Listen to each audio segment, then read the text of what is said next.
श्री दुर्गा सप्तशती भाषा।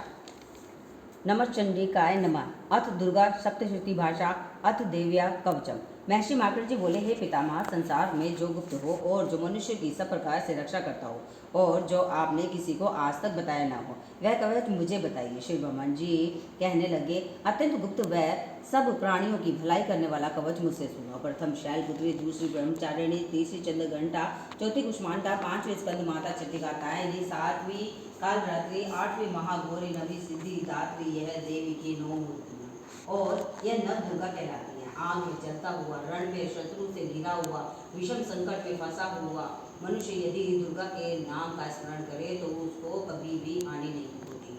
रण में उसके लिए कुछ भी आपत्ति नहीं और न उसे किसी प्रकार का दुख या डर ही होता है। ये देवी, जिसने श्रद्धा पूर्वक आपका स्मरण किया है उसकी वृद्धि होती है और जो आपका चिंतन करते हैं उनकी आप निसंदेह रक्षा करने वाली हो। चामुंडा प्रेत पर, वारही भैंसे पर, रौद्री हाथी पर, वैष्णवी गरुड़ पर अपना आसन जमाती है। महेश्वरी बैल पर, कुमारी मोर पर और हाथ में कमल लिए हुए विष्णुप्रिया लक्ष्मी जी कमल के आसन पर विराजती हैं। बैल पर बैठी हुई ईश्वरी देवी ने श्वेत रूप धारण कर रखा है और सब प्रकार के आभूषणों से विभूषित ब्राह्मी देवी हंस पर बैठती हैं और इस प्रकार यह सब देवियां सब प्रकार के योगों से युक्त और अनेक प्रकार के रत्न धारण किए हुए हैं।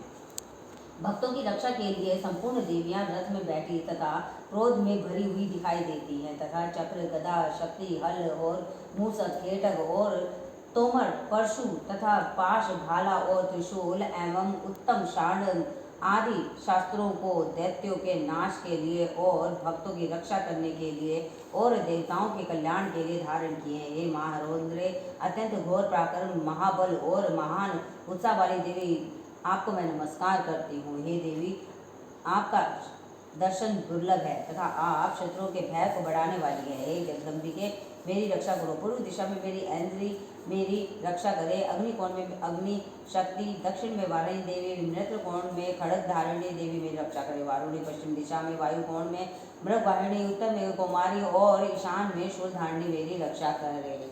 ब्राह्मणी ऊपर की ओर से मेरी रक्षा करे और वैष्णवी देवी नीचे की ओर से मेरी रक्षा करे और इसी प्रकार शव पर बैठी चामुंडा देवी दसों दिशाओं में मेरी रक्षा करे। जया देवी आगे, विजया देवी पीछे की ओर, अजिता बाईं ओर, अपराजिता दाहिनी ओर मेरी रक्षा करे। उद्योतनी देवी शिखा की रक्षा करे तथा उमा शीर में स्थित होकर मेरी रक्षा करे। इसी प्रकार मस्तक में मालाधारी देवी रक्षा करे और यशस्विनी देवी मेरी भुवों का संरक्षण करे। भुवों के मध्य भाग नेत्र नेत्रा नथनों की यमघंटा देवी रक्षा करे। नेत्रों के मध्य में शंकरी देवी और द्वारवासिनी देवी कानों की रक्षा करे। कपोलों की कालिका देवी और कानों के मूल भाग की भगवती शंकरी रक्षा करे। सुगंधा नासिका में और चर्चिका ऊपर के होठ में, अमृत कला नीचे के होठ की सरस्वती देवी जीभ की रक्षा करे।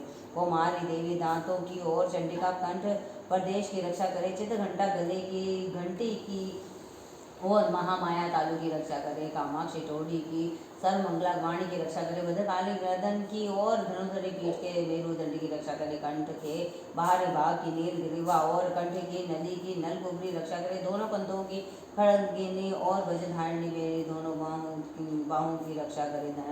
दंडिनी दोनों हाथों की और अंबिका देवी समस्त अंगुलियों की रक्षा करे। शूलेश्वरी देवी संपूर्ण नखों की, कुलेश्वरी देवी मेरी कुक्षी की रक्षा करे। महादेवी दोनों गुणों की, शोक विनाशिनी मन की रक्षा करे। ललिता देवी हृदय की, शूलधारिणी उदर की रक्षा करे। कामिनी देवी नाभि की, गुह स्थान की, पुतना और कामिनी लिंग की और योनि की और महिषवानी गुदा की रक्षा करे। संपूर्ण इंद्रियों को पूर्ण करने वाली महाबल बला देवी दोनों जंघाओं की रक्षा करे। विंध्यवासिनी दोनों घुटनों की और तेजस्वी देवी दोनों पाँवों के पृष्ठ भाग की, श्रीधरी पाँवों की उंगलियों की, स्थलवासिनी तलुओं की, दृष्टा कराली देवी नखों की, ऊर्ध्वकेशरी देवी केशों की, बागेश्वरी वाणी की रक्षा करे। रोम बलियों के छिद्रों की कौबेरी और त्वचा की बागेश्वरी देवी रक्षा करे। पार्वती देवी रक्त, मज्जा, वसा, मांस, हड्डी की रक्षा करे। काल रात्रि आंतों की रक्षा करे। मुक्तेश्वरी देवी पित्त की, पद्मावती कमल कोश की, चूड़ामणि कफ की रक्षा करे। ज्वालामुखी नसों के जल की रक्षा करे। अविद्या देवी शरीर के सब जोड़ों की रक्षा करे। बमणी मेरे प्रिय की, मेरे अंडुओं की, क्षत्रिय छाया की और धर्म धारिणी मेरे अहंकार, मन तथा बुद्धि की रक्षा करे। प्राण, अपान, समान, उदान और व्यान की बंध हस्ता देवी रक्षा करे। कल्याण शोभना मेरे प्राण की रक्षा करे। रस, रूप, गंध, शब्द और स्पर्श इन विषयों का अनुभव करते समय योगिनी देवी मेरी रक्षा करे तथा मेरे सत्व गुण, रजोगुण, तमोगुण की रक्षा नारायणी देवी करे। आयु की रक्षा वारिणी देवी करे। वैष्णवी धर्म की तथा चक्रिणी देवी मेरी यश, कीर्ति, लक्ष्मी, धन, विद्या की रक्षा करे। इंद्राणी मेरे शरीर की रक्षा करे। और हे चंडिके, आप मेरे पशुओं की रक्षा कीजिए। महालक्ष्मी मेरे पुत्रों की, मेरी पुत्रियों की रक्षा करे। भैरवी मेरे पति की रक्षा करे। भैरवी मेरे पति की पत्नी की रक्षा करे। मेरे पति की शुभता तथा मार्ग की क्षमा करी देवी की रक्षा करे। राजा के दरबार में महालक्ष्मी तथा सब और व्यक्त रहने वाली विजया देवी चारों ओर से मेरी रक्षा करे। जो स्थान रक्षा से रहित हो और कवच में यह रह गया हो, उसकी पापों का नाश करने वाली जयंती देवी रक्षा करे।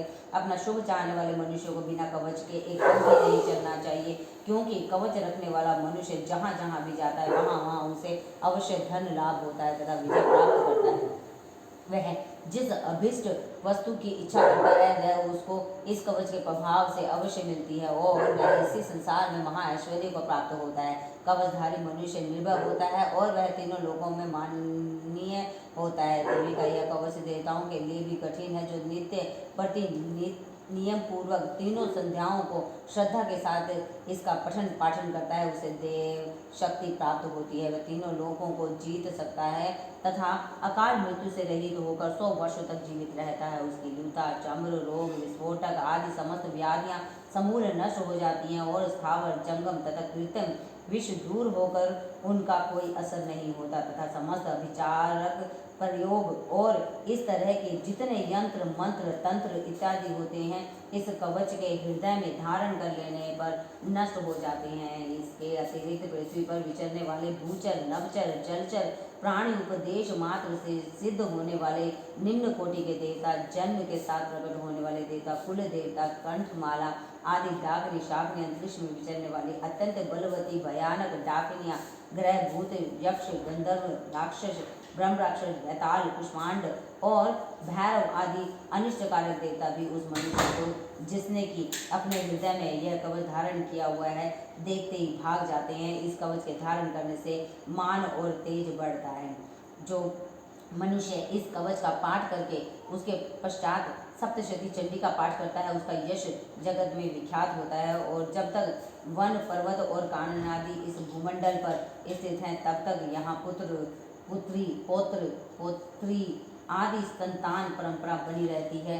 फिर देहांत होने पर ऐसा मनुष्य परम पद को प्राप्त होता है जो देवताओं के लिए भी कठिन है और अंत में सुंदर रूप को धारण करके भगवान शंकर के साथ आनंद करता हुआ परम मोक्ष को प्राप्त करता है। अथ देव्या कीर्तम समाप्त।